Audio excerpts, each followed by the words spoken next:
Pinangunahan ni Police Brigadier General Jack L. Wanky, Regional Director ng Police Regional Office 6, ang isang aktibidad ng ceremonial disposal para sa mga nakumpiska na samsam at isinukong paputok, pyrotechnic devices at improvised cannon o boga dito lamang ika-13 ng Desyembre taong kasalukuyan. Kasama sa nasabing aktibidad ang Regional Explosive Ordnance Disposal and Canine Unit 6, Regional Civil Security Unit 6 at Bureau of Fire Protection. Umabot sa kabuuang 1,289 pirasong paputok at pyrotechnic devices kasama ang 426 boga ang winasak sa nasabing seremonya. Ang mga ito ay may tinatayang nagkakahalaga ng 46,710 pesos. Ang pagsira sa mga nakumpiskang paputok at iba pang delikadong kagamitan ay sinagawa upang maiwasan ang posibleng pinsala, sunog at iba pang insidente na maaring idulot ng mga ito.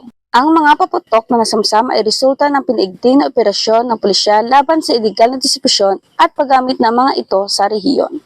Layunin ng seremonya na tiyakin ang ligtas at tamang pagsira sa mga delikado at iligal na paputok at kagamitan upang maiwasan ang posibleng pinsala sa publiko. Ang ceremonial disposal na pinangunahan ng ama ng pulisya sa rehiyon ng Western Visayas ay naging makabuluhan hindi lamang para sa pagpapakita ng suporta sa kampanya laban sa iligal na paputok, kundi pati na rin sa pagpapalakas ng tiwala ng komunidad sa kakayahan ng pulisya at iba pang ahensya ng gobyerno sa pagpapatupad ng batas. Patuloy namang hinikayat ng Philippine National Police ang publiko na magkipagtulungan sa mga kinauukulan upang labanan ang iligal na distribusyon at paggamit ng mga paputok, lalo na ngayong nalalapit ang pagdiriwang ng bagong taon dahil sa bagong Pilipinas, ang gusto ng pulis, ligtas ka.